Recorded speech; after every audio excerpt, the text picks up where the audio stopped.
So welcome everyone. आज हम physics के chapter magnetic effects of current को कंटिन्यू करने वाले हैं। आज हम कुछ नया पढ़ेंगे जो कि है फ्लेमिंग्स लेफ़्ट हैंड रूल। अब ये लेफ़्ट हैंड रूल क्या कहता है, ठीक है। We have to state the left hand rule, या फिर क्वेश्चन ऐसे भी आ सकता है, state the rule to determine the direction of force experienced by a current carrying straight conductor placed in a magnetic field which is perpendicular to it। तो जब भी हम किसी करंट कैरिंग स्ट्रेट कंडक्टर को मैग्नेटिक फील्ड के एकदम perpendicular place करेंगे तो उस कंडक्टर पर फोर्स लगेगा, ठीक है। और वो फोर्स कौन से डायरेक्शन में लगेगा इसको पता लगाने के लिए हमारे पास है फ्लेमिंग्स लेफ्ट हैंड रूल, ठीक है। तो जैसे कि हमने यहाँ पर एक एक्सपेरिमेंट किया था, यहाँ पर देख सकते हो कि स्ट्रेट कंडक्टर जो है वो मैग्नेटिक फील्ड के एकदम परपेंडिकुलर है, क्योंकि परपेंडिकुलर सबसे मैक्सिमम फोर्स लगता है, इसलिए हमने इसको परपेंडिकुलर रखा है, ठीक है। इसी कारण से ऐसा हुआ। अब ये मूव करेगा अंदर की तरफ या फिर बाहर की तरफ, ठीक है। अब कौन से डायरेक्शन में मूव करेगा इसके लिए हमारे पास है फ्लेमिंग्स लेफ्ट हैंड रूल, ठीक है। हमेशा तो ऐसा नहीं होगा कि हमेशा आपको ऐसा भी हो सकता है कि आपका फोर्स पता है आपको कि फोर्स इस डायरेक्शन में लग रहा है, फिर आपको फिर आपको पता है कि मैग्नेटिक फील्ड इस डायरेक्शन में है, फिर आपको बताना पड़ेगा फिर करंट किस डायरेक्शन में फ्लो कर रहा है। ऐसा भी वो क्वेश्चन हो सकता है, ठीक है। तो अगर हमारे पास दो क्वांटिटीज़ पता हो तो हम थर्ड वाला क्वांटिटी मतलब इसका वैल्यू निकाल सकते हैं, वैल्यू नहीं डायरेक्शन। तो अगर आपको फोर्स पता है, करंट का डायरेक्शन पता है, तो आप मैग्नेटिक फील्ड का डायरेक्शन निकाल सकते हो। अगर आपके पास मैग्नेटिक फील्ड का डायरेक्शन, करंट का डायरेक्शन पता है तो फोर्स का डायरेक्शन निकाल सकते हो। अगर फोर्स और मैग्नेटिक फील्ड का पता है तो करंट का डायरेक्शन निकाल सकते हो।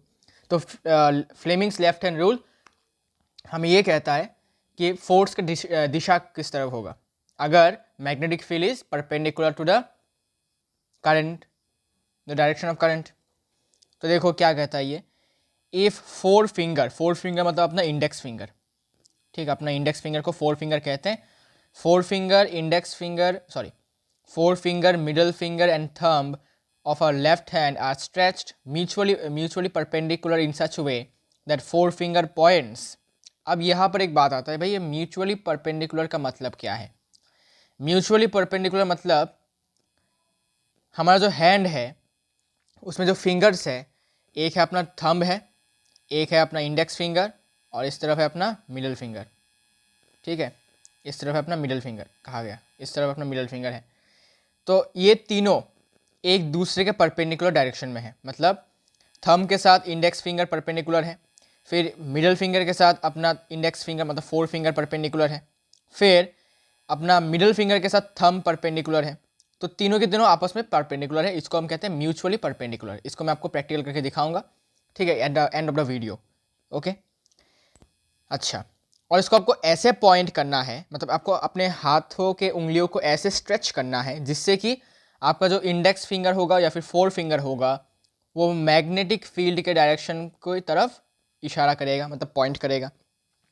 और अपना जो मिडल फिंगर होगा वो करंट के डायरेक्शन की तरफ पॉइंट करेगा।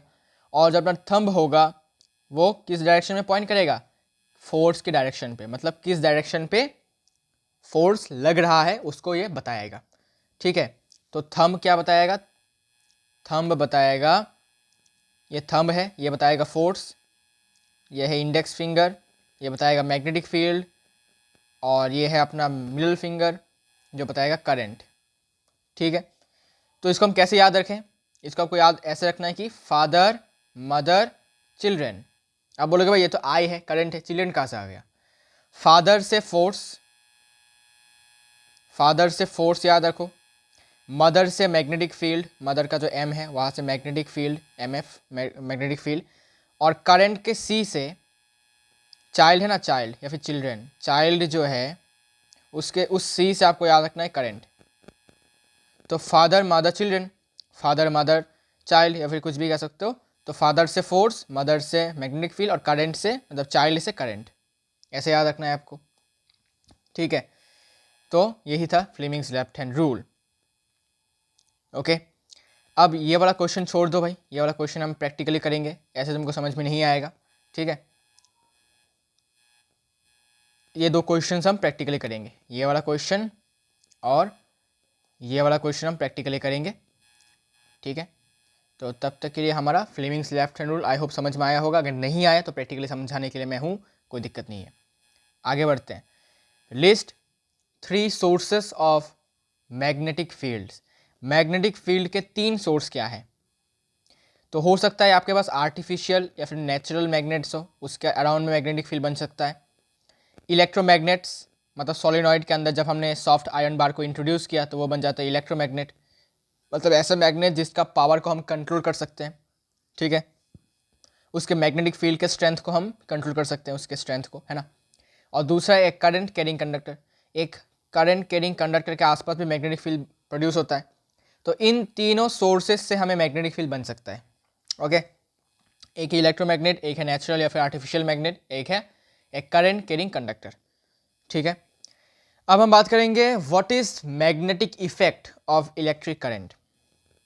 इलेक्ट्रिक करंट का 3 इफेक्ट होता है। हीटिंग इफेक्ट, जो हमने इलेक्ट्रिसिटी चैप्टर में पढ़ा कि किसी भी तार से अगर करंट फ्लो करता है तो वो तार गर्म हो जाता है, ठीक है। इसे हम कहते हैं जूल्स लॉ ऑफ हीटिंग, है ना। और फिर मैग्नेटिक इफेक्ट आप पढ़ रहे हैं कि जब भी किसी करंट के अंदर से किसी तार के अंदर से करंट फ्लो करता है तो उस तार के अराउंड मैग्नेटिक फील्ड बन जाता है। और तीसरा है केमिकल इफेक्ट, ठीक है। केमिकल इफेक्ट क्या है? केमिकल इफेक्ट ये है कि एक बीकर के अंदर अगर आपने एक सर्किट को जोड़ा, ठीक है, जो यहाँ पर ओपन है, ठीक है, यहाँ पर ओपन है, ठीक है, कुछ ऐसा है, और यहाँ पर आपने एक बैटरी लगा दिया, ठीक है।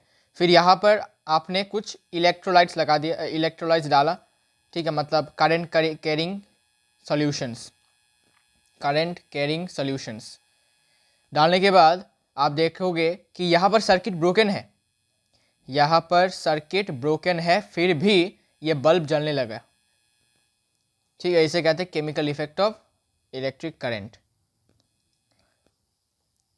तो केमिकल्स के साथ भी इलेक्ट्रिसिटी का कोई रिलेशन ज़रूर है। तो मैग्नेटिक इफेक्ट पढ़ते हैं, देखो। When an electric current is passed through a conductor, a magnetic field is set up around it which exists so long as the current flows in the conductor. जब भी किसी conductor के अंदर से बिजली करंट फ्लो करने लगता है तो उसके अराउंड में एक मैग्नेटिक फील्ड बन जाता है, और ये तब तक रहता है जब तक उस कंडक्टर के अंदर से करंट फ्लो कर रहा होता है। जब तुम स्विच ऑफ कर दोगे, करंट चलना बंद कर देगा, तब मैग्नेटिक फील्ड भी नहीं रहेगा। जब करंट चलाओगे, स्विच ऑन करोगे, फिर से मैग्नेटिक फील्ड बनने लगेगा, ठीक है। तो ये टेम्पोररी होता है, परमानेंट नहीं। So this is called magnetic effect of current, simple. इसके बाद हम अभी बात करेंगे कि on what effect of electric current does N electromagnet work. कौन से इफेक्ट के ऊपर इलेक्ट्रोमैग्नेट वर्क करता है?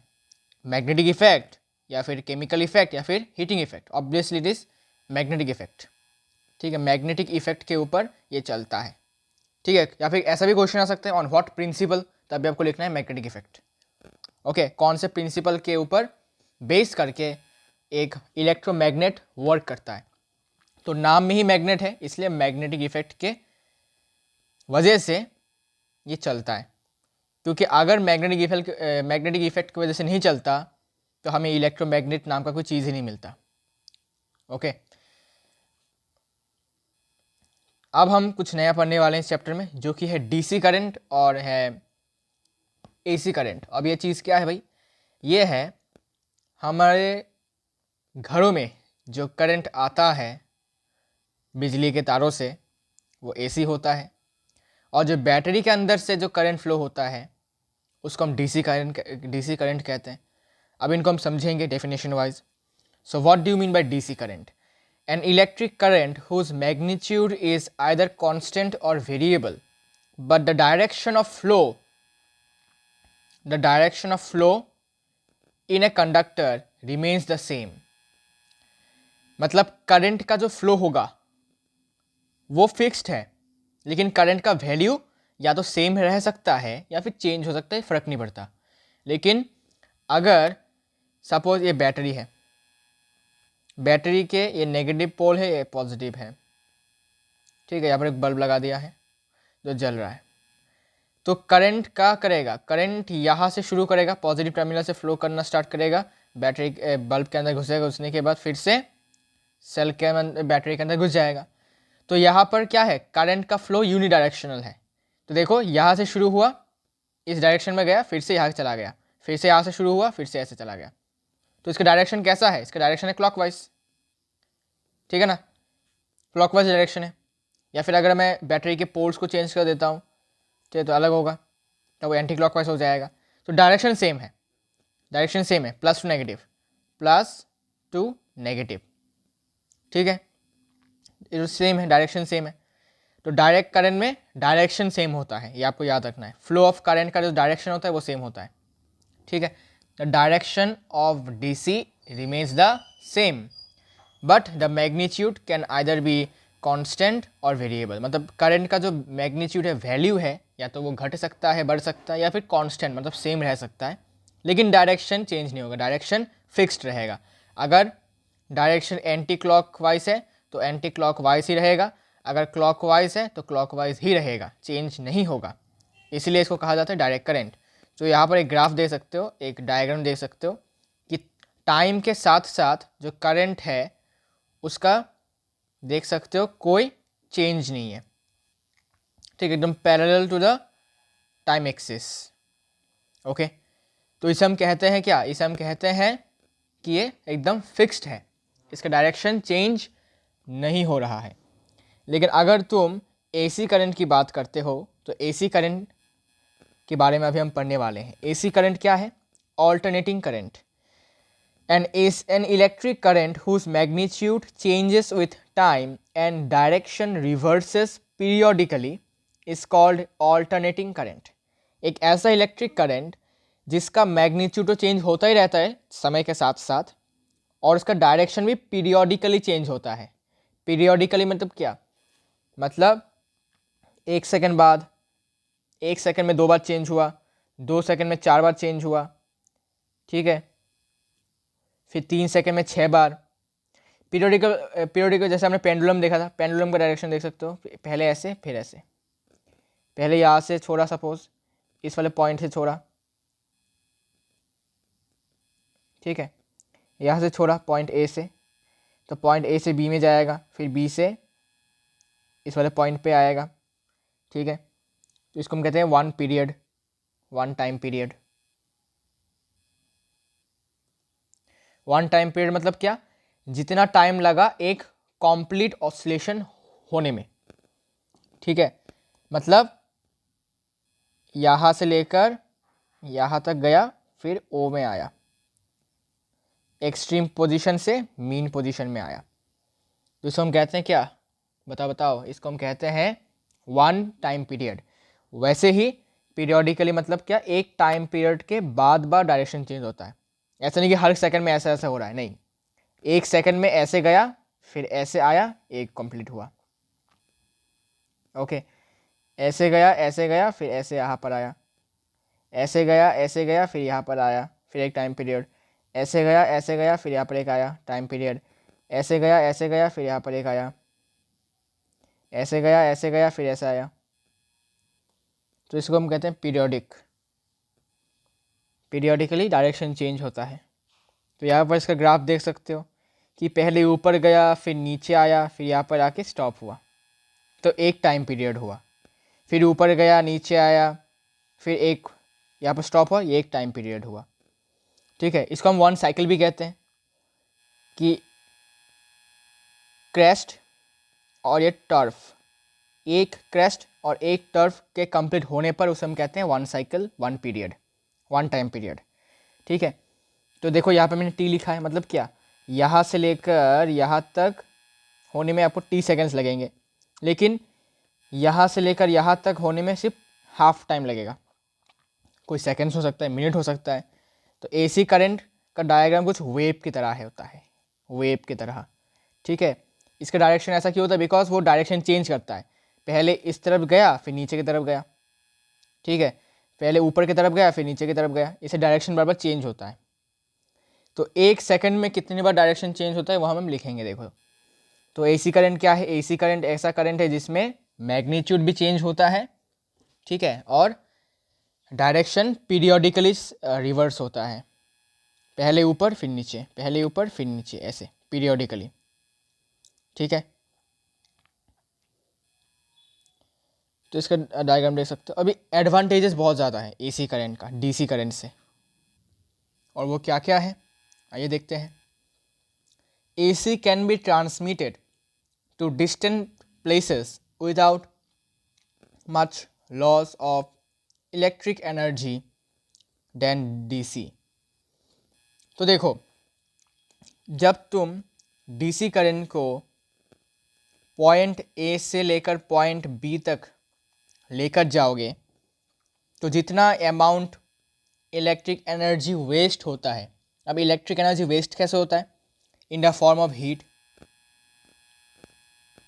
जूल्स में पढ़ा था कि एक कंडक्टर के अंदर से जब करंट फ्लो करता है तो heat directly proportional to I square, ठीक है, फॉर ए गिवन रेजिस्टेंस।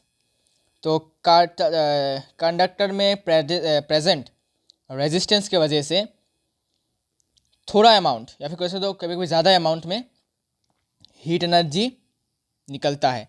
अब ये हीट एनर्जी हम यूज़ नहीं कर सकते प्रॉपरली, तो सपोज़ कुछ x amount of current flow कर रहा है यहाँ से, ठीक है, उस एक्स अमाउंट से हम कुछ वाई अमाउंट का हम क्या कर सकते हैं? इलेक्ट्रिक वाई जूल अमाउंट का इलेक्ट्रिक एनर्जी हम यूज़ कर सकते थे, लेकिन रास्ते में इस जूल्स लॉ के वजह से जेड अमाउंट ऑफ हीट निकला, एनर्जी निकला, जो हम यूज़ नहीं कर पाए, और एक्स में से जेड चला गया, तो हमें सपोज ए अमाउंट ऑफ, जो कि A is smaller than x, तो ए अमाउंट ऑफ ए एम्पियर का करंट हमें मिल रहा है। तो हमें मिलना चाहिए था एक्स अमाउंट का करंट, लेकिन हमें ए मिला जो कि एक्स से मैग्नीट्यूड में कम है।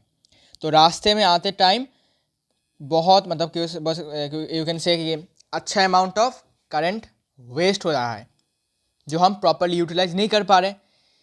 ये डीसी में होता है लेकिन एसी में नहीं होता, ठीक है।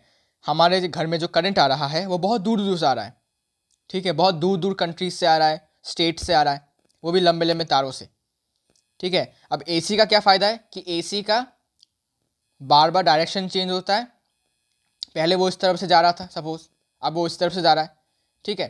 तो इसलिए ये इस ऐसे ऐसे उछल कूद करते करते जाता है ये, इसी वजह से इसमें रेजिस्टेंस कम लगता है, जूल हीट एनर्जी कम मतलब हीट एनर्जी कम निकलता है, तो वेस्ट भी कम होता है। इसलिए हम सपोज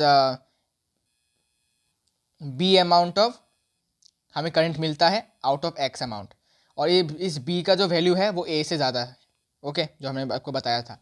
इसी वजह से एसी करंट को प्रीफर किया जाता है डीसी से, बिकॉज डीसी में बहुत ह्यूज लॉस होता है, मतलब यू कैन से कि बहुत पार्ट चला जाता है, हीट एनर्जी के फॉर्म में कन्वर्ट हो जाता है रास्ते में आते थे ट्रांसमिशन में। लेकिन एसी में ऐसा नहीं होता, एसी में बहुत कम अमाउंट में इलेक्ट्रिक एनर्जी का लॉस होता है, बहुत कम अमाउंट में इलेक्ट्रिक एनर्जी हीट में कन्वर्ट होता है, ओके। इसीलिए एसी को प्रीफर किया जाता है। और दूसरा कि AC can be stepped up और stepped down by using a transformer. Transformer में क्या होता है कि वोल्टेज को अप डाउन किया जाता है, ठीक है, वोल्टेज अप डाउन करके करंट के मैग्नीट्यूड को चेंज किया जाता है, ठीक है। और फिर AC can be stepped up और stepped down by using transformer. इसका मतलब मैंने आपको बोला कि वोल्टेज का अप डाउन किया जा सकता है, मतलब जो दूर दूर से जो करंट आता है एसी करंट, उसका वोल्टेज बहुत ज़्यादा होता है, आई गेस 10,000 वोल्ट से ऊपर होता है या फिर और भी ज़्यादा होता है, तो उतना हमें ज़रूरत नहीं होता। तो ट्रांसफार्मर एक डिवाइस होते हैं बड़े बड़े, आपने देखा होगा आपके घर के पास, जिसको हम गैंग बोलते हैं, ठीक है। ट्रांसफार्मर होता है वो, उससे क्या होता है कि वोल्टेज को कम करके 220 वोल्ट किया जाता है, इतने को बहुत ज़्यादा होता है, अभी तो मैंने इसको बस एक सपोज वैल्यू माना है। सो 2020 वोल्ट्स जो होता है, इतना हमें ज़रूरत होता है, ठीक है। एवरेज यू कैन से, मतलब मैक्सिमम घरों में इतनी होता है, और यही स्टैंडर्ड है। ओके, तो इसका उपयोग किया जाता है टू स्टेप डाउन और स्टेप अप द ट्रांसफॉर्मर। और तीसरी बात ये है कि जो एसी जनरेशन मतलब एसी को बनाने का जो कॉस्ट होता है वो डीसी के बनाने के कॉस्ट से कम होता है। ठीक है, एसी कैसे बनाया जाता है? एसी बनाया जाता है टरबाइन को घुमाकर, टरबाइन को घुमाकर एसी को बनाया जाता है, एसी करंट को प्रोड्यूस किया जाता है। जबकि डीसी करंट कैसे बनाया जाता है? बैटरी की मदद से। ओके, तो एसी करंट का जो बनाने का जो कॉस्ट है, जो जनरेशन का कॉस्ट है, वो कम है डीसी करंट से।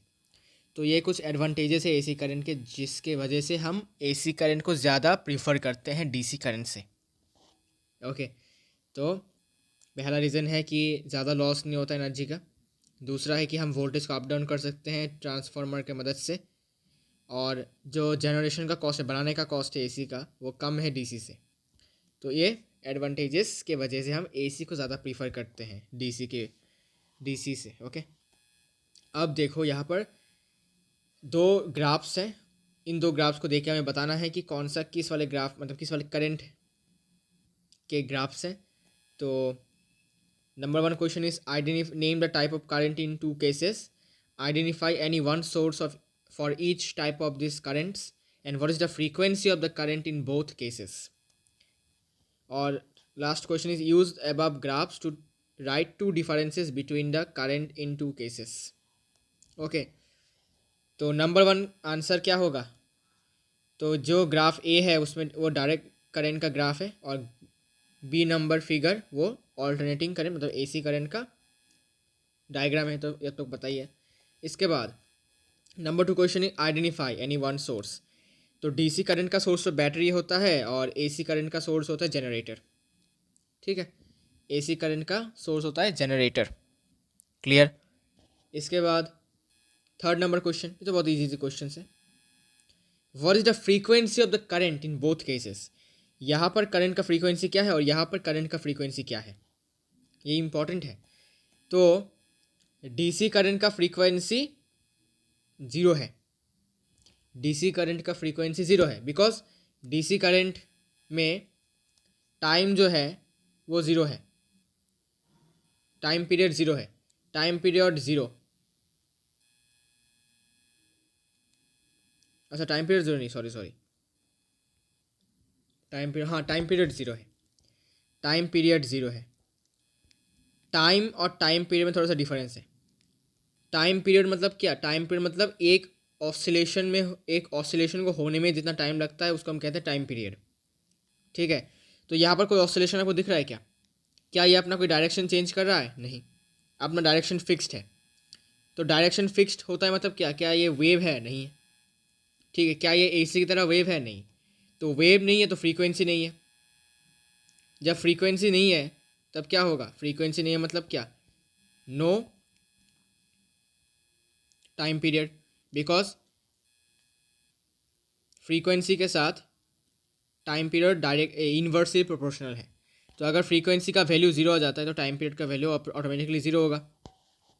ओके, इसी कारण से क्या होता है? इसी कारण से फ्रीक्वेंसी ज़ीरो है, टाइम पीरियड ज़ीरो है, तो फ्रीक्वेंसी भी ज़ीरो होता है। फ्रीक्वेंसी कब होगा? जब कोई वेव होगा। यहाँ पर डीसी करंट में कोई वेव नहीं है, बिकॉज डायरेक्शन चेंज नहीं हो रहा।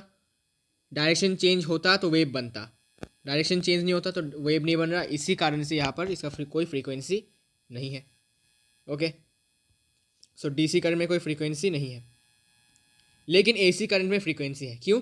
बिकॉज डायरेक्शन चेंज हो रहा है बार बार, डायरेक्शन चेंज हो रहा है बार बार। तो time period of AC is T equals to 0.02 seconds. ठीक है, यहाँ पर एक वेव को, एक साइकिल को कंप्लीट होने में 0.02 सेकेंड्स लगते हैं। तो मतलब टाइम पीरियड अपने पास है, टाइम पीरियड कितना है? टाइम पीरियड है 0.02 सेकेंड्स, 0.02 सेकेंड्स। तो फ्रीक्वेंसी क्या होगा? फ्रीक्वेंसी होता है 1/t, मतलब 1/0.02 सेकेंड्स मतलब 50 हर्ट्स। तो फ्रीक्वेंसी होगा इसका 50 हर्ट्स, यहाँ देख सकते हो कि टाइम पीरियड जो है एसी करंट का वो होता है 0.02 सेकेंड्स। तो फ्रीक्वेंसी क्या होगा, फ्रीक्वेंसी होता है 1 बाई टाइम पीरियड 1/0.02 मतलब 100/2 मतलब 50 हर्ट्स। तो एसी करंट का फ्रीक्वेंसी एसी करंट का फ्रीक्वेंसी 50 हर्ट्स और डीसी करंट का फ्रीक्वेंसी होता है 0। ओके, अब इनके बीच में डिफरेंस लिखने के लिए बोला। सो दो डिफरेंस है, यहाँ पर एक सिमिलरिटी है कि डीसी करंट का मैग्नीट्यूड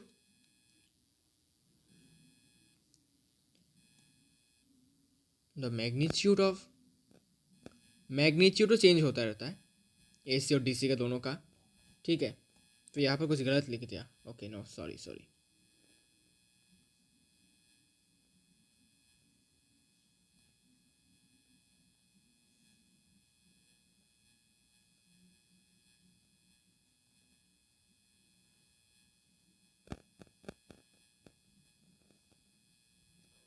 हाँ, तो डीसी करंट का मैग्नीट्यूड चेंज नहीं होता, या फिर कभी कभी चेंज होता भी है, कांस्टेंट भी होता है, कभी कभी वेरिएबल भी होता है, ठीक है। लेकिन एसी का क्या होता है, चेंज होता रहता है मैग्नीट्यूड। हमने डेफिनेशन में पढ़ा था कि एसी करंट का मैग्नीट्यूड हमेशा चेंज होता रहता है, लेकिन डीसी का या तो चेंज हो भी सकता है या फिर कांस्टेंट भी रह सकता है। अब हमें एक पॉइंट ऑफ डिफरेंस निकालना है, इसलिए हमने कांस्टेंट वाले पॉइंट को लिया, बिकॉज हमें पता है कि वेरिएबल वाले को लेंगे तो सिमिलरिटी हो जाएगा दोनों के बीच में, इसलिए हमने एक में लिख दिया कि डीसी करंट का मैग्नीट्यूड चेंज नहीं होता टाइम के साथ साथ, लेकिन एसी करंट का चेंज होता है, डेफिनेशन के हमने लिखा ही था। डायरेक्शन क्या होता है डीसी का, सेम रहता है, डायरेक्शन चेंज नहीं होता डीसी का, ये इंपॉर्टेंट बात है। लेकिन एसी का तो भाई पीरियोडिकली चेंज होता रहता है, मतलब कोई टाइम इंटरवल के बाद 1 सेकंड बाद, 2 सेकंड बाद, 3 सेकंड बाद ऐसा होता है, ठीक है। लगातार नहीं होता, एक टाइम के बाद होता है, time after time, you can say time to time, okay, at regular interval, ठीक है। और frequency of DC is 0 and frequency of AC is 50 hertz, अभी हमने देखा। तो ये सब बातें थे इस वाले क्वेश्चन को लेकर, ठीक है। ये हो गया अपना रोमन 4 भी हो गया, तो 3-4 क्वेश्चंस भी हमारा डिस्कस हो चुका है, इजी क्वेश्चंस थे। ओके, अब हम आगे बढ़ सकते हैं। अभी हम एक स्कीमेटिक डायग्राम ड्रॉ करेंगे डोमेस्टिक सर्किट का, कि डोमेस्टिक मतलब घरों में कैसा सर्किट होता है, ठीक है। तो इसके लिए आप भी ड्रॉ करो इसको।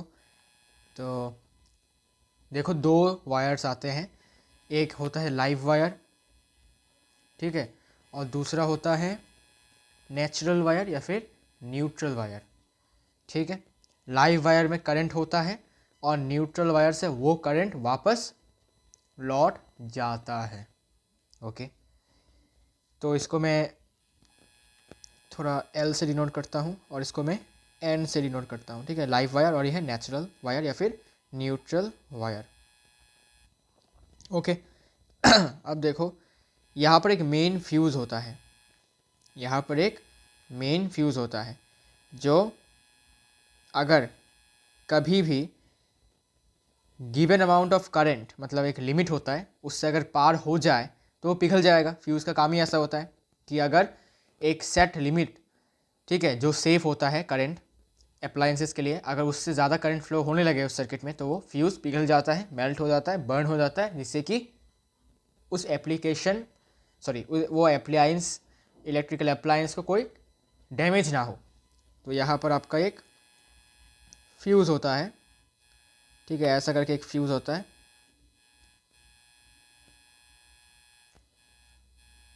ऐसा करके एक फ्यूज़ होता है, ठीक है, जो मेल्ट हो जाता है। ये मेन फ्यूज़ होता है, मैं बाद में लेबलिंग कर दूंगा, ठीक है। इसके बाद एक मीटर होता है जिसमें लिखा था कि कितना करंट, कितना यूनिट करंट जा रहा है, ठीक है ना। ये तो आपको पता ही है, आपके घरों में भी ये मीटर होता है, किलोवाट आवर में आपका होता है, ठीक है। आप पैसे देते हो, आप नहीं, आपके घर वाले, ठीक है। तो किलोवाट आवर में इतना यूनिट, ठीक है, कुछ यूनिट इसमें बॉक्स में दिखाता है कि इतना यूनिट करंट आपने यूज़ किया है। फिर आता है मेन स्विच, आपके घरों में मेन स्विच होता है ना, आपके घरों में मेन स्विच होता है, ओके। आपके घरों में होता है क्या, मेन स्विच।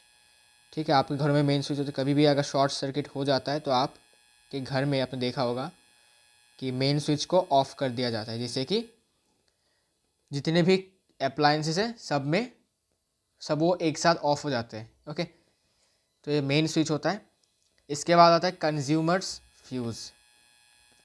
कंज्यूमर्स फ्यूज़ ये क्या होता है, ये आपके घरों में होता है। इस मेन स्विच के एकदम बगल में होता है, नीचे भी लगा होता है कभी कभी, जिसमें क्या होता है कि उस फ्यूज़ को खोलने से पूरा सर्किट ऑफ हो जाता है। ओके, तो अगर कभी भी किसी भी कारण से उस लाइव वायर से ज़्यादा अमाउंट में करंट फ्लो करने लगता है तो वो क्या होता है, वो कंज्यूमर्स का जो फ्यूज़ होता है वो आप निकाल लेते हो, तो जिससे कि और डैमेज नहीं होता। इसके बाद एक और वायर भी होता है, और वो वायर होता है अर्थ वायर, या फिर अर्थिंग भी कहते हैं इसे। ये ये एक्चुअली मैटर नहीं करता है कि ये लगाया हुआ है या फिर नहीं, इसके बिना भी अप्लायंसेस अच्छे से चलेंगे, लेकिन इसका बहुत एक बेहतरीन फंक्शन है। ठीक है, बहुत ही बेहतरीन एप्लीकेशन है जो हम बात करेंगे इस डायग्राम को ड्रॉ करने के बाद। तो ये तो हो गया। फिर यहाँ से लाइव वायर से कनेक्ट होते हैं जितने भी, यू कैन से लाइव वायर से एक टर्मिनल कनेक्ट होता है और न्यूट्रल वायर से एक।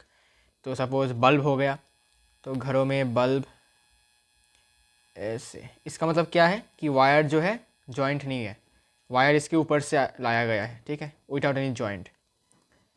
ठीक है, वायर विदाउट एनी जॉइंट, इसको ऐसे दिखाया जाता है। तो सपोज़ ऐसे करके और नीचे तक, हाँ, यहाँ पर एक स्विच है। ठीक है, बल्ब को ऑन ऑफ करने के लिए स्विच।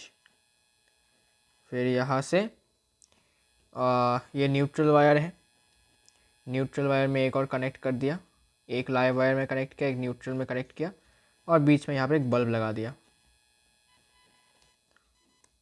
ठीक है, बीच में यहाँ पर एक बल्ब लगा दिया।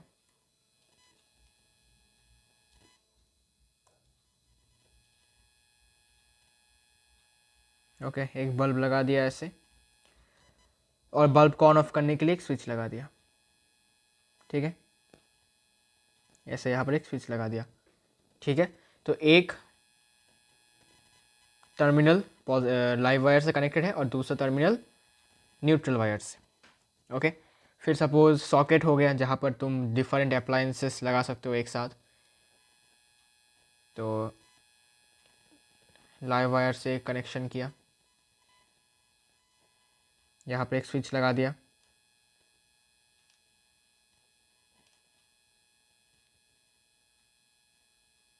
फिर सपोज यहाँ पर एक सॉकेट है,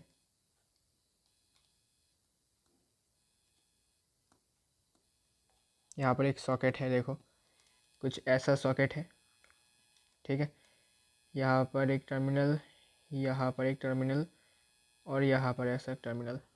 ओके, सॉकेट है। फिर सॉकेट के इस वाले पॉइंट को लाइव वायर से जोड़ा जाता है और इस वाले पॉइंट को न्यूट्रल वायर से। ओके, सो ये स्ट्रेट होना चाहिए। फिर इसको हमने ज्वाइन कर दिया न्यूट्रल वायर से।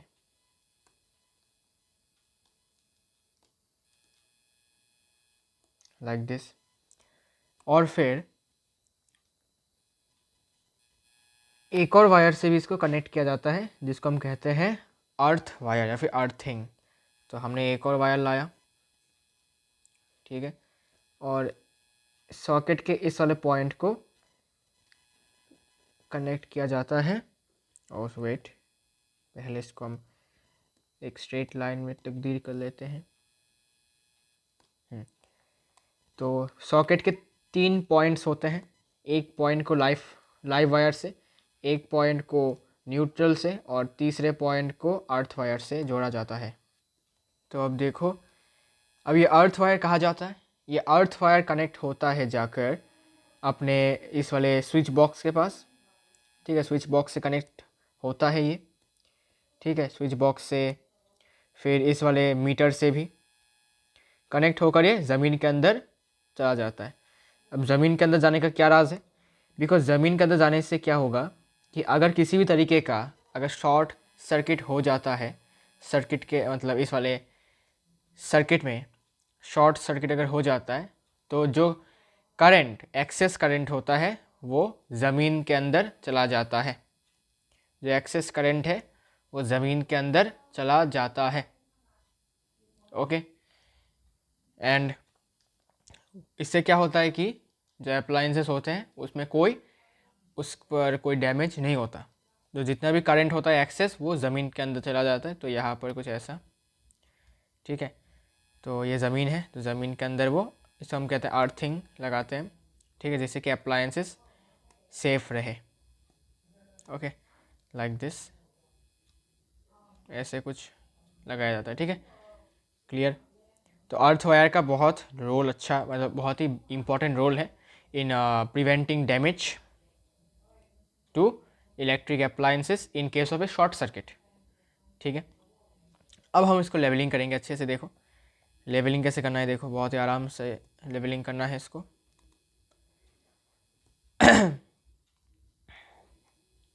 देखिए ये अपना लाइव वायर है, सो ये अपना लाइव वायर कहलाएगा। अच्छा, लाइव वायर, इसको थोड़ा सा येलो से लिखता हूँ, लाइव वायर, ठीक है, लाइव वायर।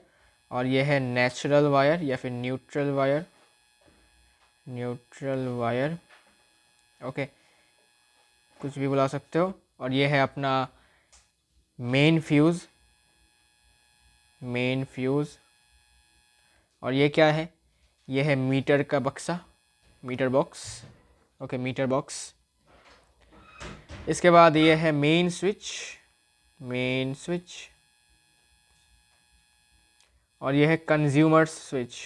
मेन स्विच कहाँ पर, सॉरी, मेन फ्यूज़ कहाँ होता है, मेन फ्यूज़ होता है ट्रांसफार्मर के पास, वहाँ से ऑफ करने पर पूरे इलाके में करंट ऑफ हो जाता है। इसके बाद है अपना यहाँ पर क्या है, ये बल्ब है, ये एक स्विच है, स्विच S1 मान लेता हूँ उसको, ठीक है। यहाँ पे एक और स्विच है S2 मान लेता हूँ उसको, ओके। ये है सॉकेट है, दिस इज सॉकेट। और ये है अपना अर्थ वायर, अर्थ वायर, ठीक है।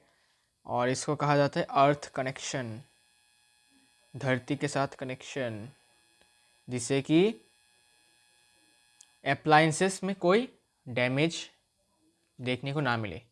सारा का सारा करंट, एक्स्ट्रा करंट वो अप्लायंसेस को जाकर ख़राब ना करे, बल्कि अर्थ के अंदर चला जाए, अर्थ इसको एब्जॉर्ब कर लेगा, इसलिए अर्थिंग किया जाता है, ओके। अब यहाँ पर देखो लिखा हुआ है, in our homes we receive supply of power through 2 core cables. एक वायर को कहा जाता है लाइव वायर, दूसरे को कहा जाता है neutral wire. In our country the potential difference between the two is 220 volts.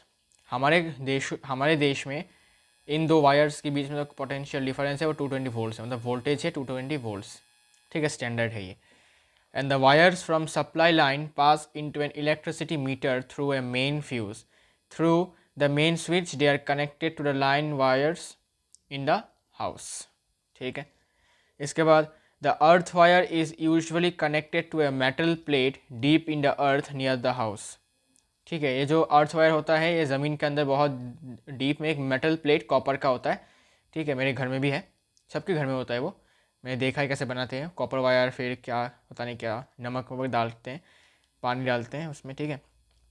तो मेटल प्लेट ऐसा कॉपर का होता है, अच्छा होता है कॉपर का। फिर ये ज़मीन के अंदर घर के पास ही किया जाता है उसको, और it is use as a safety measure specially for those applications that have a metallic body. 2 separate circuits are used.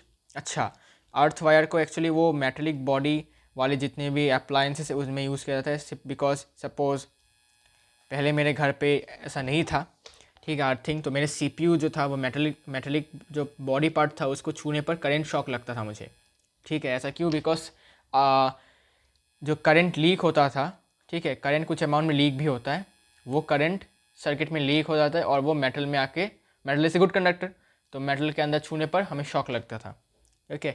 तो इसीलिए अर्थ वायर का यूज़ किया जाता है जिससे कि वो शॉक ना लगे, स्पेशली मेटलिक बॉडी वाले अप्लायंसेस के। इसके बाद देखो घर पे दो तरीके के सर्किट्स यूज़ होते हैं। So two separate circuits are used, one for 15 ampere for appliances with higher power rating such as AC, geyser, electric oven, etc. and other of 5 ampere for the appliances with low power rating such as bulb fans. So घर में दो तरीके के circuits होते हैं। एक ऐसा circuit 15 ampere का जिसमें ज़्यादा से मतलब हैवी वर्किंग, हैवी पावर खाने वाले, हैवी पावर कंज्यूम करने वाले, हैवी पावर रेटिंग वाले अप्लायंसेस जैसे कि AC हो गया, गीज़र हो गया, ठीक है। तो ये ज़्यादा पावर होते हैं। इसके लिए अगर आप कम एम्पियर दोगे तो ये नहीं ठीक से नहीं चल पाएंगे, ठीक है। इसको थोड़ा ज़्यादा करंट चाहिए होता है, इसलिए 15 एम्पियर का सर्किट इसके लिए इनके लिए होता है। और बल्ब्स के लिए, बल्ब फैन के लिए बस 5 एम्पियर से चल जाता है काम। ओके, अगर तुम इनको 15 एम्पियर दोगे तो बल्ब फट सकता है, ठीक है, बिकॉज किसी को भी ज़्यादा पसंद नहीं है। ओके, अगर आपको एक दिन में ज़्यादा खाना खिला दिया जाए तो आप ऑब्वियसली वोमिटिंग करने वाले हो, ठीक है ना। वैसे ही आप समझ सकते हो एनालॉजिकली। इसके बाद in any part of the house all appliances are connected in parallel to each other across the live and neutral wires and each appliance has a separate switch to on off the flow of current through it। हाँ, मैंने आपको electricity chapter में पढ़ाया था कि series में कुछ भी कनेक्ट नहीं किया जाता, सब कुछ पैरेलल में किया जाता है और स्विच रखा जाता है ऑन ऑफ करने के लिए। बिकॉज पैरेलल में करने से क्या होगा, अगर एक अप्लायंस ख़राब हो जाता है किसी तरह, किसी भी रीज़न की वजह से, तो बाकी के अप्लायंसेस क्या करते हैं, नॉर्मल वर्क करते हैं। लेकिन सीरीज़ में ऐसा नहीं होता था, ठीक है ना। इसी कारण से पैरेलल में जोड़ा जाता था इनको। ओके, इसके बाद है शॉर्ट सर्किट क्या है। तो शॉर्ट सर्किट तब होता है whenever two wires, live and neutral wire, come in contact with each other, the incident is called short circuit। जब कभी भी लाइव वायर और न्यूट्रल वायर आपस में टकरा जाते हैं, क्योंकि ऐसा कब होता है, जब लाइव वायर या फिर न्यूट्रल वायर, ठीक है, कि जो इंसुलेटर कवरिंग होता है, प्लास्टिक का होता है, रबर का होता है, वो पिघल जाता है किसी ना किसी कारण से, या फिर फट जाता है या फिर छिल जाता है ना। तो उसी कारण से क्या होता है, दोनों वायर्स आपस में टकरा जाते हैं और शॉर्ट सर्किट होता है, ठीक है। In this situation the resistance of the circuit decreases due to a very small value. ऐसे केस में रेजिस्टेंस बहुत कम हो जाता है, जिसके कारण जो करंट फ्लो कर रहा होता है वो वायर्स से वो बहुत ज़्यादा हो जाता है, ठीक है। रुकावट कम हो जाता है, मतलब क्या, करंट ज़्यादा हो जाता है। और आपको तो पता है कि जूल्स लॉ के हिसाब से क्या होता है कि जितना ज़्यादा करंट फ्लो करेगा, करंट के स्क्वायर्स के साथ हीट एनर्जी डायरेक्टली प्रोपोर्शनल है।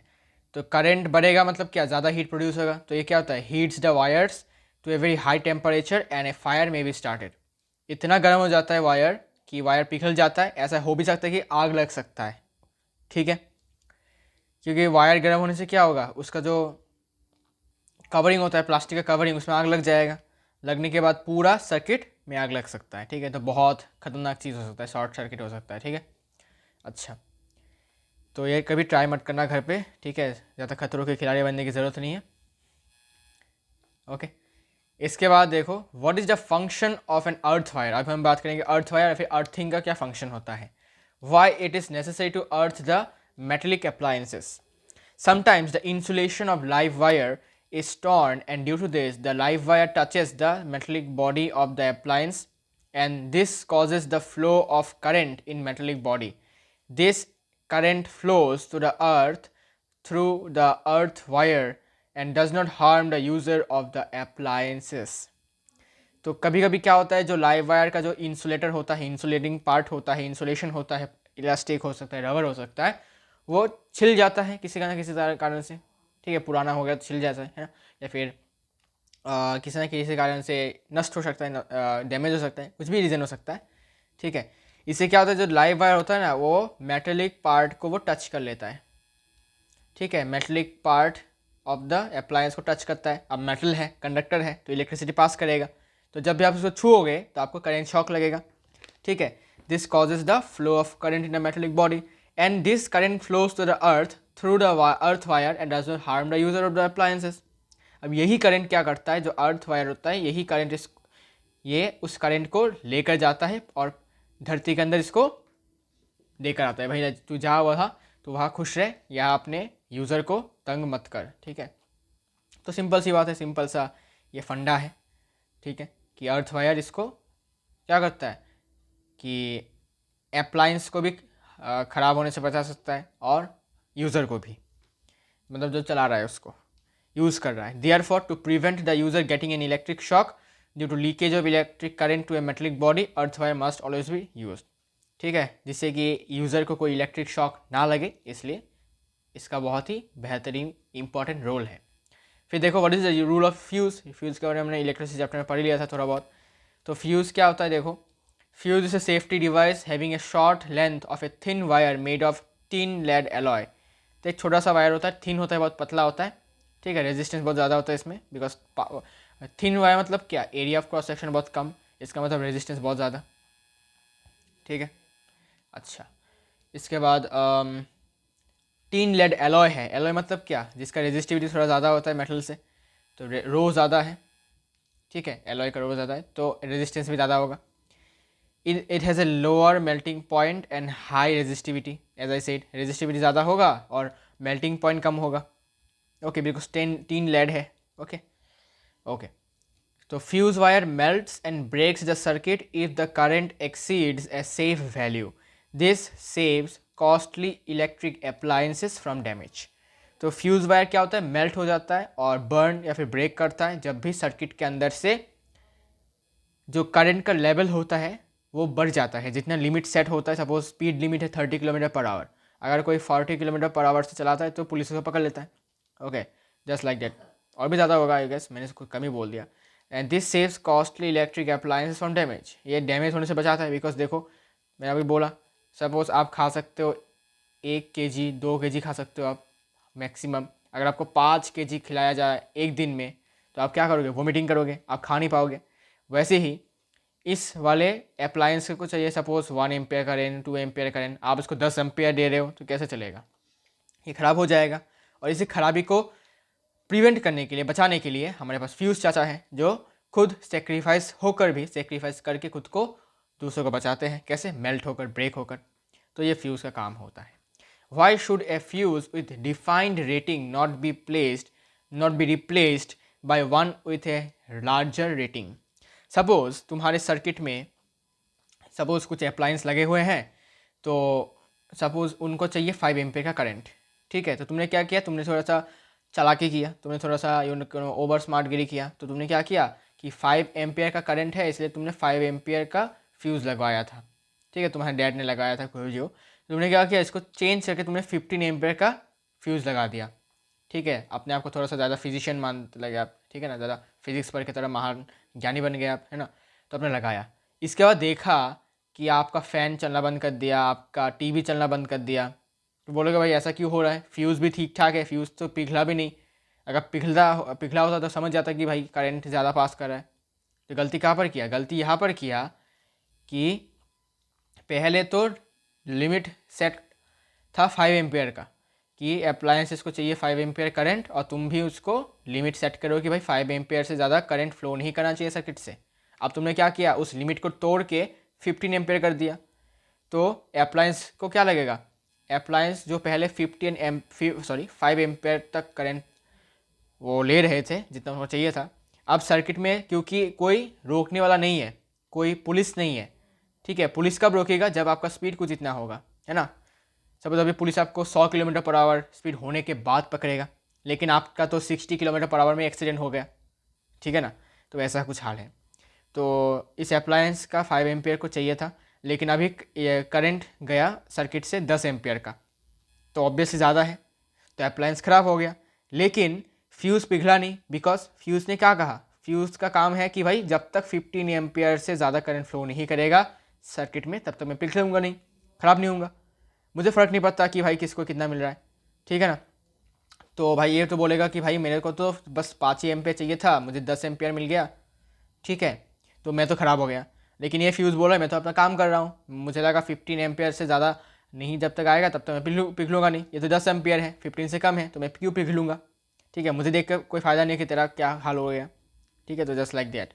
इसलिए जितना डिफाइंड रेटिंग है उतना ही लगाया करो, तो ओवर स्मार्ट गिरी मत किया करो. The fuse rated for a certain maximum current and blows off when a current more than the rated value flows through it. अगर आप इसको रिप्लेस करोगे, if a fuse is replaced by one with larger ratings, the appliances may get damaged while the protecting fuse does not burn off. Appliance ख़राब हो जाएगा लेकिन fuse ठीक ठाक रहेगा, बिकॉज उसको उसके सेट वैल्यू से ज़्यादा करंट नहीं मिला, लेकिन अप्लायंस को सेट वैल्यू से ज़्यादा मिला और वो ख़राब हो गया। ठीक है, इसीलिए ऐसा होता है। ओके, इसके बाद देखते हैं क्या क्वेश्चन है। Name two safety measures commonly used in electric circuit and appliances. क्या सेफ्टी मेजर्स है? पहला इलेक्ट्रिक फ्यूज़, दूसरा है अर्थिंग, तीसरा है एमसीबी। अभी फ्यूज़ का यूज़ बहुत कम हो चुका है, अभी आ जाता है miniature circuit breaker, MCB, miniature circuit breaker. ये क्या होता है कि जब भी सर्किट के अंदर से ज़्यादा करंट फ्लो करता है, मतलब लिमिट से ज़्यादा, तब ये ऑटोमेटिकली नीचे गिर जाता है, और जब आप इसको उठा कर दोगे फिर से तो ये फिर से ठीक हो जाता है। लेकिन फ्यूज़ के कारण में, फ्यूज़ में क्या होता है कि जो वायर होता है वो पिघल जाता है, फिर आपको नया वायर लगाना पड़ता है, तो थोड़ा सा खर्चा ज़्यादा है मिनिएचर सर्किट ब्रेकर। लेकिन एमसीबी में ऐसा नहीं होता। ठीक है, करंट पास हुआ ज़्यादा, ये नीचे गिर गया, फिर आपको इसको उठा दोगे फिर से काम करने लगेगा। ओके, लेकिन इलेक्ट्रिक फ्यूज़ थोड़ा सा हरकत, मतलब थोड़ा सा नखरे दिखाता है कि भाई इसको चेंज भी करो इसके वायर को। ओके, इसलिए लोग मिनिएचर सर्किट ब्रेकर को ज़्यादा यूज़ करते हैं। अभी ये क्वेश्चन हो गया। Now what is the meaning of 50 hertz of AC supply? AC supply का फ्रीक्वेंसी 50 हर्ट्ज है, इसका मतलब क्या है? इसका मतलब ये है the current alters its direction 2 into 50 times, यदि 100 टाइम्स इन ए सेकेंड। तो और एसी करंट की तरफ जाते हैं। देखो, एसी करंट का फ्रीक्वेंसी है, एसी करंट का फ्रीक्वेंसी 50 हर्ट्ज। 50 हर्ट्ज मतलब क्या? अच्छा, फ्रीक्वेंसी का मतलब क्या है? फ्रीक्वेंसी का मतलब है नंबर ऑफ वाइब्रेशंस और ऑसिलेशंस पर सेकेंड, या फिर in 1 seconds, in 1 second. Number of oscillations in 1 second equals to 50 times. तो 50 टाइम ये ऑसिलेट करता है। ऑसिलेट कैसे करता है? पेंडुलम की तरह, एक बार ऊपर फिर नीचे। ठीक है, इसके बाद इसको हम कहते हैं कॉम्प्लीट साइकिल। तो मुझे बताओ, एक सेकंड में इसमें कितने बार डायरेक्शन को चेंज किया? तो एक बार ऊपर गया, एक बार नीचे गया, तो 2 बार डायरेक्शन चेंज हुआ। कैसे 2 बार? एक बार ऊपर गया और एक बार नीचे आया, तो 1 + 1 2 हुआ। ठीक है, तो हमें तो अभी पता है कि यहाँ से यहाँ तक इसको हम कहते हैं 1 सेकेंड हुआ, एक टाइम पीरियड कंप्लीट हुआ, है ना? ठीक है, इसका मतलब क्या कि 1 सेकेंड में, मतलब वन टाइम पीरियड में कितने बार डायरेक्शन चेंज हुआ? एक बार यहाँ पर, एक बार यहाँ पर, मतलब 2 बार। तो फ्रीक्वेंसी 50 हर्ट्ज का मतलब ये है कि 50 टाइम्स ऑसिलेशंस होगा, लेकिन डायरेक्शन चेंज होगा इसका डबल। बिकॉज 1 सेकेंड में अगर 2 बार डायरेक्शन चेंज हो रहा है तो 50 सेकेंड्स में कितना होगा? 2 × 50 100 टाइम्स, 100 टाइम्स डायरेक्शन चेंज होगा, बस वैसे ही। ठीक है, सो 50 हर्ट्ज का मतलब होगा कि ऑसिलेशन तो 50 बार, 50 ऑसिलेशंस होंगे एक सेकेंड में, 50 ऑसिलेशंस इन 1 सेकेंड। लेकिन डायरेक्शन कितनी बार चेंज होगा? डायरेक्शन 2 बार चेंज है, एक ऐसे। ठीक है, अब तुम एसी का देखो। ठीक है, हम तो यहाँ पर दिखाया था कि यहाँ से लेकर यहाँ तक होने के बाद हम इसको टी बोल रहे हैं, लेकिन यहाँ से यहाँ तक हम इसको T/2 कहते हैं।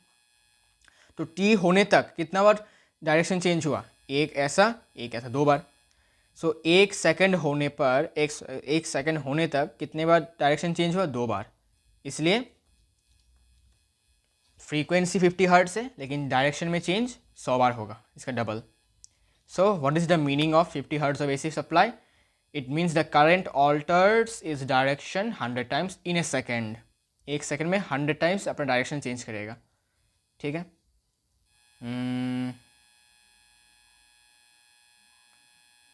फिर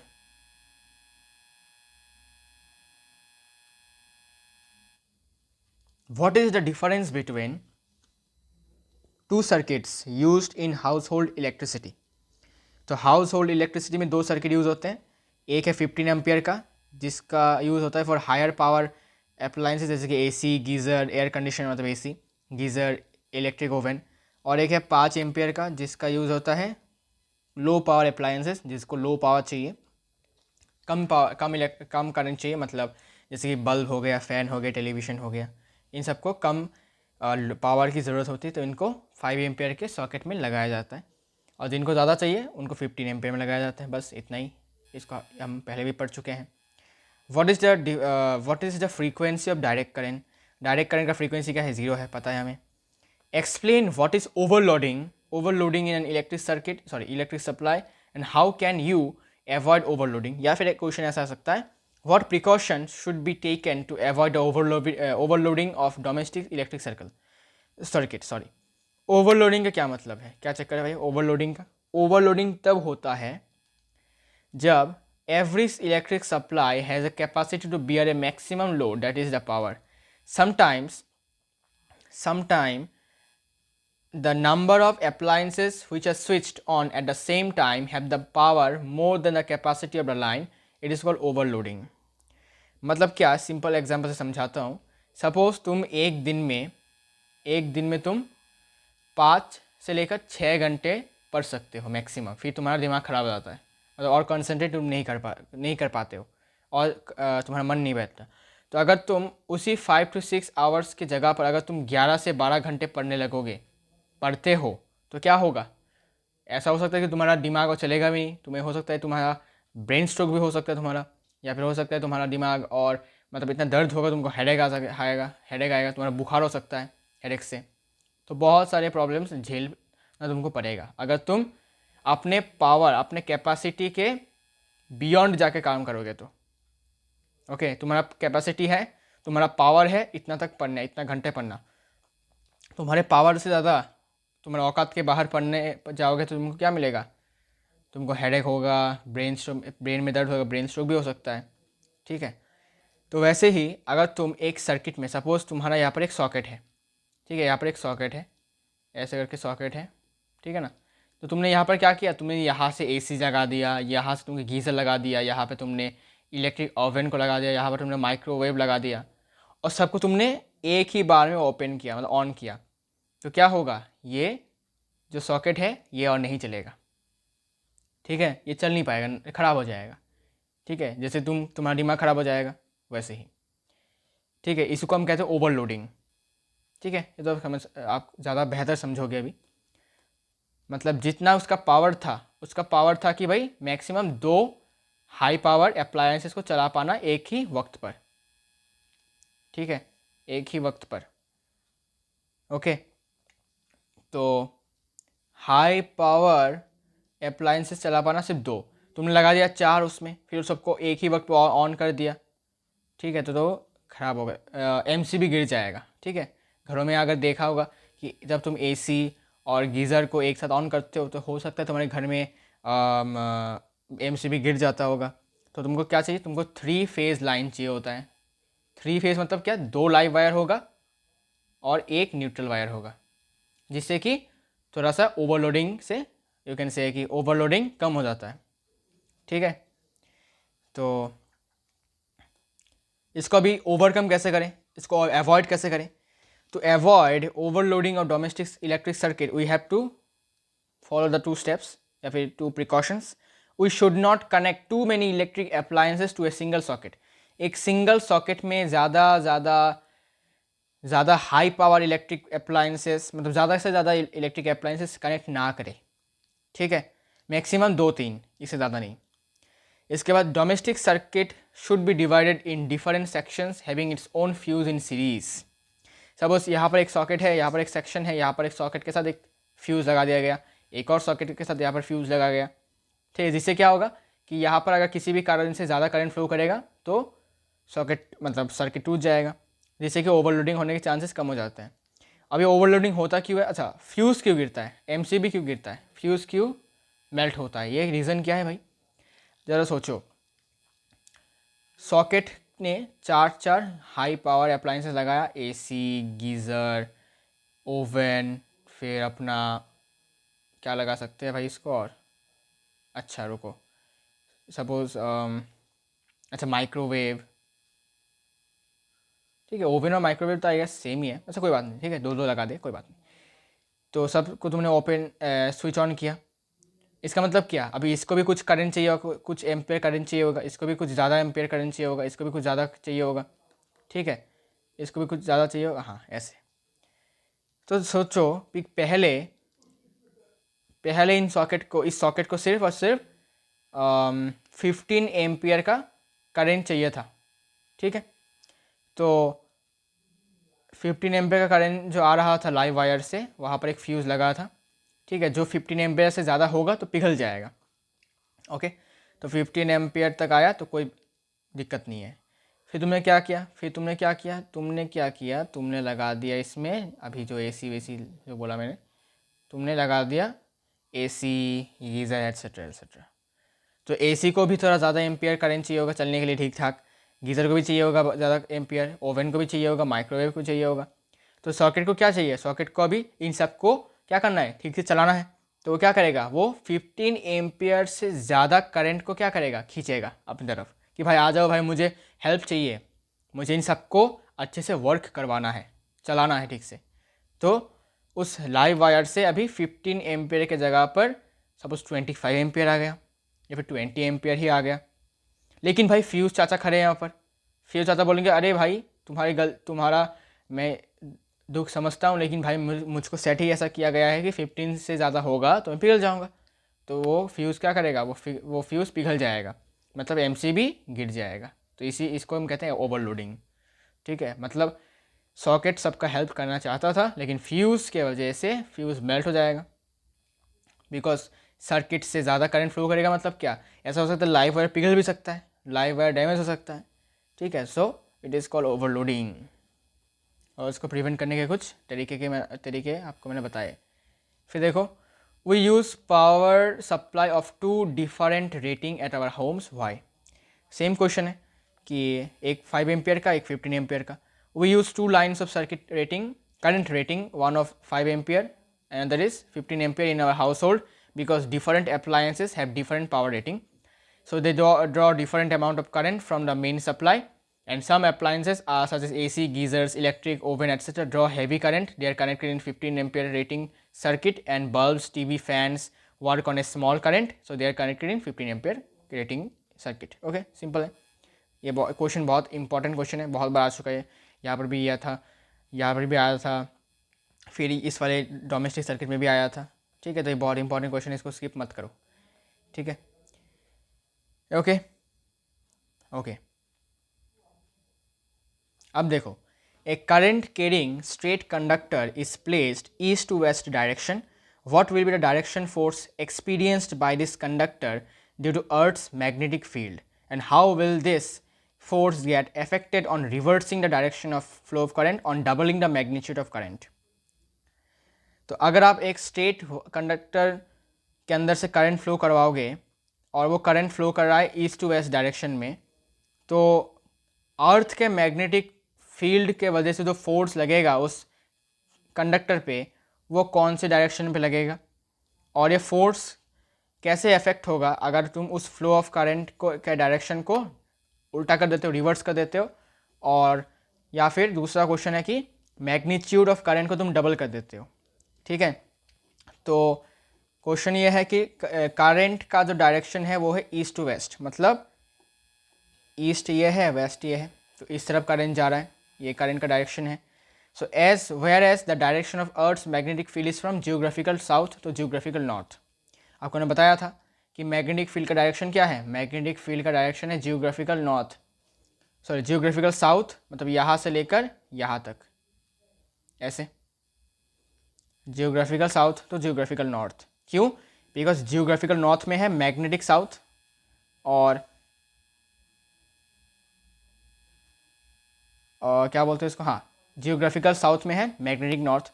तो मैग्नेट में field lines north to south जाते हैं, इसलिए जियोग्राफिकली ये साउथ टू नॉर्थ जाता है, ओके। तो मैग्नेटिक फील्ड है इस तरफ, साउथ टू नॉर्थ, ठीक है। तो मैग्नेटिक फील्ड है इस तरफ, मैग्नेटिक फील्ड है इस तरफ, और करंट है इस तरफ, तो फोर्स किस तरफ लगेगा, तो इसमें हमें अभी फ्लेमिंग्स लेफ्ट हैंड रूल लगाना पड़ेगा, ओके। तो इस क्वेश्चन को हम प्रैक्टिकली डिस्कस करेंगे, ठीक है। तो इस क्वेश्चन को आप प्रैक्टिकली डिस्कस करने वाले हैं, ठीक है। तो अभी हम थोड़ा सा न्यूमेरिकल सॉल्व करते हैं, ओके। न्यूमेरिकल्स सॉल्व करने की कोशिश करते हैं। देखो, एक इलेक्ट्रिक ओवन है जिसका पावर रेटिंग है जिसका पावर रेटिंग है कितना 2 किलोवाट आवर, सॉरी 2 किलोवाट, तो पावर रेटिंग है 2 किलोवाट मतलब 2000 watt, okay, is operated in a domestic electric circuit जिसका वोल्टेज है 220 वोल्ट्स, तो वोल्टेज गिवन है 220 volts, that has a current rating of 5 ampere. Current का रेटिंग मतलब फ्यूज़ की रेटिंग है, ठीक है, करंट रेटिंग मतलब फ्यूज़ का rating, current rating of 5 ampere, actually fuse का रेटिंग है, ओके, जो फ्यूज़ लगा हुआ है उस सर्किट में उसका रेटिंग है 5 एम्पियर, मतलब 5 एम्पियर से ज़्यादा करंट फ्लो करेगा तो फ्यूज़ मेल्ट होगा। अब what results do you expect and explain. अब क्या करेंगे, अब हम देखना चाहेंगे कि ये जो इलेक्ट्रिक ओवन है कितना करंट खींच रहा है। अगर ये रेटिंग से ज़्यादा करंट खींचेगा तो रेटिंग मतलब क्या, फ्यूज़ पिघल जाएगा और सर्किट ब्रेक हो जाएगा, तो हमें न्यू फ्यूज़ लगाना पड़ेगा। तो अब यूज़ करेंगे formula power equals to voltage into current. कोई न्यू फार्मूला इस चैप्टर में नहीं है, जो फार्मूला हमने इलेक्ट्रिसिटी चैप्टर में पढ़ा था वही फार्मूला यहाँ पर लगेंगे। यहाँ से करंट क्या होगा, पावर बाय वोल्टेज 2000 बाय 220,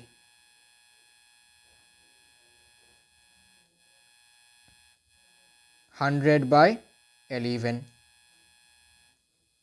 जो होता है 9.09 ampere.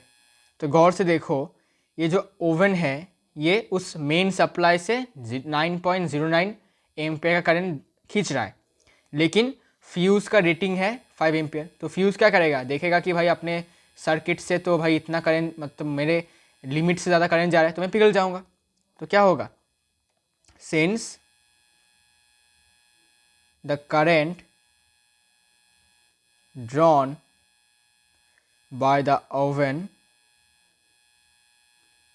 is higher than the current rating of 5 ampere, current rating of 5 ampere, so the fuse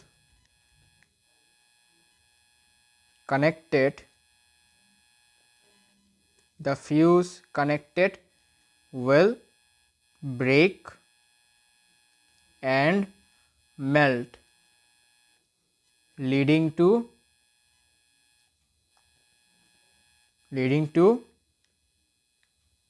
क्या लिखूँ, leading to breakage of circuit, breakage of circuit, ठीक है। अब क्या लिखूंगा, अब लिखना पड़ेगा कि हेंस न्यू फ्यूज, या फिर कह सकते हो कि hence the electric oven should be connected in higher current rating circuit, मतलब 15 एम्पियर के सर्किट में कनेक्ट करना चाहिए, हायर करंट रेटिंग सर्किट, ठीक है। हमने देखा था कि घरों में 2 सर्किट होते हैं, एक 5 एम्पियर का, एक 15 एम्पियर का। तो 5 एम्पियर में ऐसा नहीं लगाएंगे तो ओवरलोडिंग हो जाएगा, तो फ्यूज़ पिघल जाएगा। इसी कारण से इसको कहाँ लगाना पड़ेगा, 15 एम्पियर के सर्किट में, मतलब हायर करंट रेटिंग वाले सर्किट में लगाना चाहिए, जो ब्रैकेट में लिख सकते हो 15 एम्पियर का, ओके। बस ये लिखना था। तो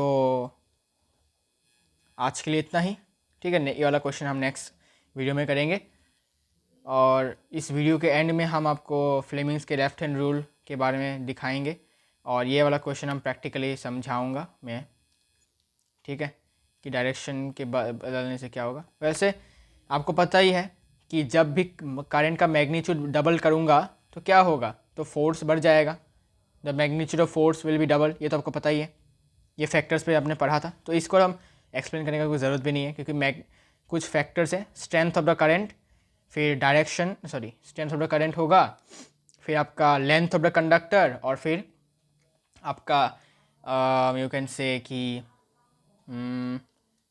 हाँ, इन्हीं फैक्टर्स के वजह से जो फोर्स का मैग्नीट्यूड है वो इफेक्ट होता है। तो इसके बढ़ने से, करंट के डबल करने से फोर्स भी डबल हो जाएगा। ठीक है, तो मुझे कौन सा समझाना पड़ेगा, मुझे समझाना पड़ेगा कि डायरेक्शन कौन सा होगा। ठीक है, तो फ्लो ऑफ करंट का जो डायरेक्शन होगा वो रिवर्स करने पर जो फोर्स लग रहा है उसका डायरेक्शन में रिवर्स हो जाता है। ठीक है, on reversing the direction of flow of current the conductor will be deflected in the upward direction. अब ये हमें फाइंड आउट करना पड़ेगा कि कौन से डायरेक्शन में पहले लग रहा था फोर्स, फिर उसके ऑपोजिट डायरेक्शन में लगेगा। ठीक है, ये भी एक फैक्टर में से था कि how it affects the direction of the force. Okay, तो इसको हम कंप्लीट कर लेंगे। तब तक के लिए गुड बाय। तो as I said, Fleming's left hand rule को हम अभी एक्सप्लेन करने वाले हैं। तो लेफ्ट हैंड रूल कैसा होता है, आपको इसको ऐसे स्ट्रेच करना है जिससे कि आपको फोर फिंगर, मिडिल फिंगर और इंडेक्स फिंगर म्यूचुअली परपेंडिकुलर हो। तो आपको इसको कुछ ऐसे पॉइंट करना है। तो एज यू कैन सी, आप देख सकते हो कि ये जो आपका जो इंडेक्स फिंगर है ये थंब के साथ परपेंडिकुलर है और मिडिल फिंगर के साथ भी परपेंडिकुलर है, और मिडिल फिंगर जो है वो थंब के साथ और फोर फिंगर के साथ परपेंडिकुलर है। वैसे ही थंब जो है वो इसके साथ भी परपेंडिकुलर है, इसके साथ भी परपेंडिकुलर है। तो इसको हम कहते हैं म्यूचुअली परपेंडिकुलर। ठीक है, अब ये थंब पॉइंट करता है फोर्स का डायरेक्शन, मतलब अपवर्ड है अभी, और ये मैग्नेटिक फील्ड ये है नॉर्थ, यू कैन से, हाँ नॉर्थ की तरफ भी कह सकते हो। ठीक है, आप कह सकते हो कि इन फ्रंट, फॉरवर्ड की तरफ, और ये है अपना इस तरफ, राइट तरफ। Okay, it is east. अगर तुम डायरेक्शनल की तरफ से देखो तो ये है ईस्ट तरफ है, ये नॉर्थ की तरफ है, और ये वर्टिकली अपवर्ड है। ओके, ये है फ्लेमिंग्स रूल, बस और कुछ नहीं है इसमें। इसके बाद जो क्वेश्चन था कि a current carrying straight conductor is placed in east west, तो इसको कैसे करेंगे। देखो बहुत सिंपल है कि करंट जा रहा है ईस्ट वेस्ट डायरेक्शन में। तो मेरा ईस्ट किस तरफ है, मेरा ईस्ट है राइट तरफ, मेरा वेस्ट है लेफ्ट तरफ, है ना। मेरा ईस्ट है राइट तरफ, मेरा ईस्ट है राइट तरफ और मेरा वेस्ट है लेफ्ट की तरफ। और मैंने आपको बताया था कि सपोज़ ये अपना यू कैन से अर्थ है, तो अर्थ का नॉर्थ पोल है इस तरफ और साउथ पोल है इस तरफ। ठीक है, मान लेते हैं। तो अर्थ का मैग्नेटिक फील्ड होता है कि साउथ टू नॉर्थ, मतलब नीचे से ऊपर। तो साउथ टू नॉर्थ, तो नीचे से ऊपर, तो मैग्नेटिक फील्ड का डायरेक्शन है नीचे से ऊपर।